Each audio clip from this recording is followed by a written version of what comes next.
तर नमस्कार मंडळी, मागच्या भागात तुम्ही पाहिलंच असेल की आपण मुंबई ते चिपळूण या कोकण प्रवासाला निघालो होतो आणि जवळजवळ परशुराम घाट उतरलोच होतो।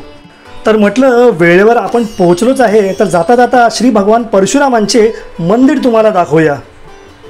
तुम्ही पाहिलंच असेल की मुंबई गोवा हायवेवरती ती पाटी लावलेलीच आहे परशुराम मंदिर।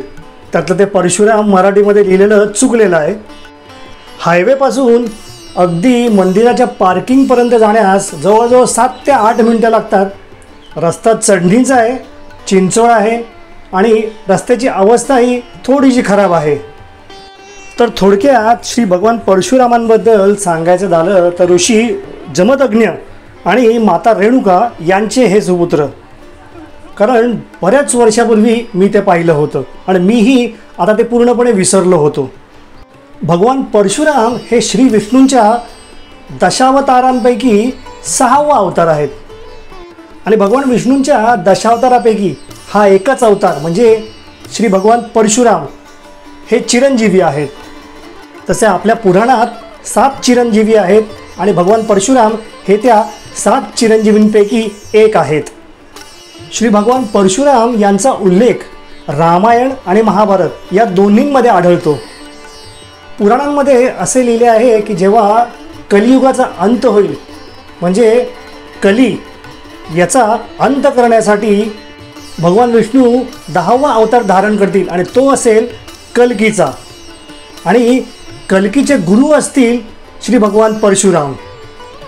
असे म्हणतात की भगवान परशुरामाने एका बाणाने समुद्र मागे ढकलला, त्यामुळे जी भूमी निर्माण झाली तिला कोकण भूमी असे म्हणतात। म्हणायला गेलं तर मुंबईपासून ते अगदी केरळापर्यंत कोकणच आहे, कारण केरळामध्येही भगवान परशुराम वंदनीय आहेत। म्हणूनच केरळाला गॉड्स ओन कंट्री असे म्हणतात आणि आपल्या कोकणाला परशुराम भूमी। हा रस्ता जवळजवळ 7 ते 8 मिनिटांचा आहे आणि हा मी पूर्ण रेकॉर्ड केला होता, जेणेकरून हा प्रवास करताना मला ही प्रस्तावना त्यामध्ये जोडता येईल आणि नंतर त्याचा स्पीड डबल करून मी तो 3.5 मिनिटांवर आणलेला आहे। कुठेही काटछाट केलेली नाही।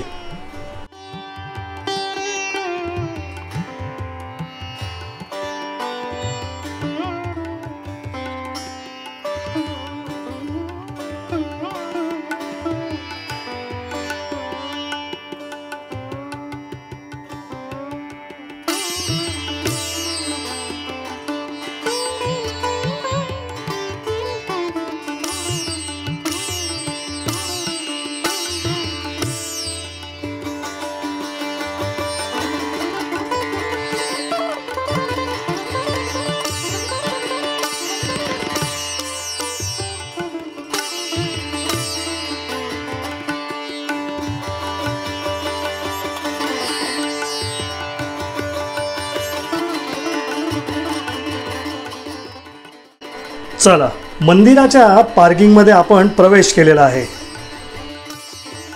आणि हे आहे मंदिराचं विस्तीर्ण असं पार्किंग। इथे 30-35 गाड्या आरामात उभ्या राहतील।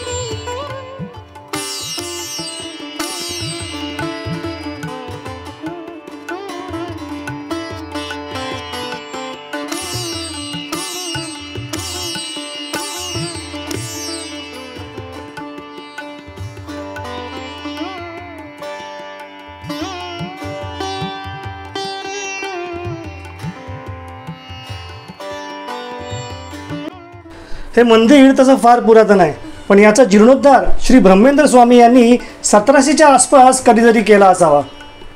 हे आहे श्री भगवान परशुरामांचे उत्तराभिमुख असे मंदिर आणि त्याच्या समोर जे छोटं मंदिर आहे ते आहे दक्षिणाभिमुख श्री हनुमानाचे।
मंदिराच्या आवारातच हा भला मोठा हौद आहे आणि या हौदात छोटी मोठी कासवे आपल्याला बघायला मिळतात.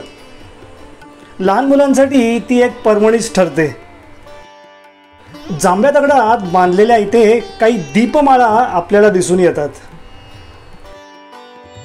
आणि हे जांभ्या दगडात बांधलेलं एक तुळशी वृंदावन अगदी पॉलिश वगैरे केलेलं आहे त्याला. आणि हे समोर असं ऐतिहासिक वास्तू म्हणजे गुफा किंवा चोर दरवाजासारखं बांधलेलं आहे.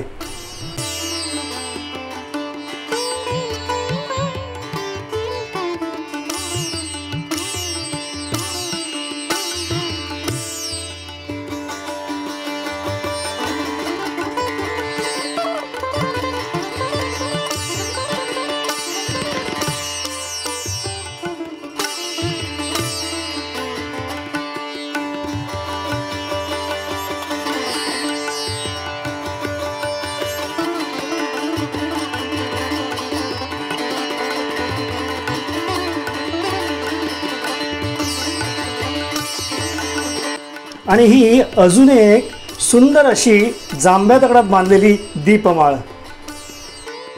आणि आता हे बरोबर मध्ये दिसतंय ते आहे श्री माता रेणुका देवीचं मंदिर आणि हे पुढे आहे हे आहे श्री भगवान परशुरामांचे मंदिर.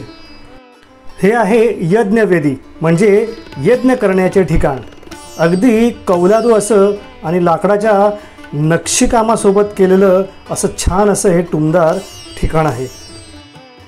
या लाकडी खांबांवरची कलाकुसर तर अगदी पाहण्यासारखी आहे. कोकणातल्या जुन्या किंवा प्राचीन अशा कुठल्याही मंदिरात तुम्ही जर गेलात तर लाकडावर केलेली नक्षी तुम्हाला जरूर आढळेल. तुमच्या आयुष्यात जर अशी मंदिरं पाहण्याचा योग आला तर कधीही चुकवू नका.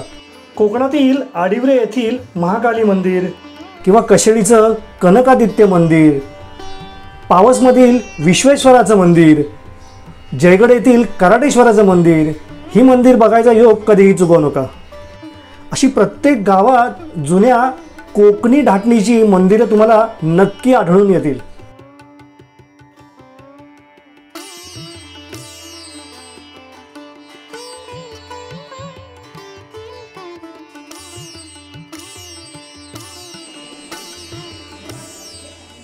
हेच ते दक्षिणाभिमुख श्री हनुमानाचे मंदिर. कोरीव काम काय मस्त आहे ना. आणि हे आहे श्री भगवान परशुरामांच्या मंदिराचे मुख्य द्वार. आत फोटो काढण्यास मनाई होती म्हणून मी हा नेटवरून डाउनलोड केलेला फोटो इथे आपल्यासाठी सादर केलेला आहे. यात आपल्याला भगवान परशुरामांच्या डाव्या बाजूला काळ देवता आणि उजव्या बाजूला कामदेवता यांच्या मूर्ती आहेत.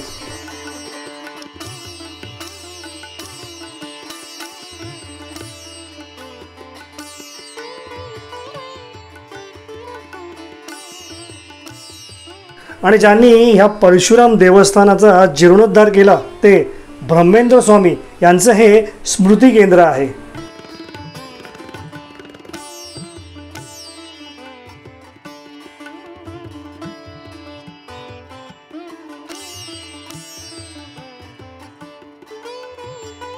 आणि हे आहे श्री माता रेणुका देवींचं मंदिर, ज्या आहेत श्री भगवान परशुरामांच्या माता. आणि त्यांचं मंदिर श्री भगवान परशुरामांच्या मंदिराच्या मागेच आहे. अगदी छान असं काळ्या कातळामधलं म्हणजे बसाल्ट रॉकमधलं हे छान असं कोरीव काम केलेलं दगडी मंदिर आहे. सध्या तिथे डागडुजी आणि पेंटिंगचं काम चालू होतं. अगदी शेवटपर्यंत बघा म्हणजे तुम्हाला या कातळावर कोरलेलं सुंदर असं सुबक असं नक्षीकाम बघता येईल. अगदी छतावर, खांबावर आणि भिंतीवरही नक्षीकाम केलेलं आपल्याला आढळेल. जुनी दगडी मंदिरं पाहायला मला फार आवडतात. म्हणजे मी कुठेही प्रवासाला निघालो तर रूटवरती कुठेही आजूबाजूला जुनी दगडी मंदिरं आहेत का ते पाहतो आणि जर शक्य असेल तर व्हिजिटही करतो.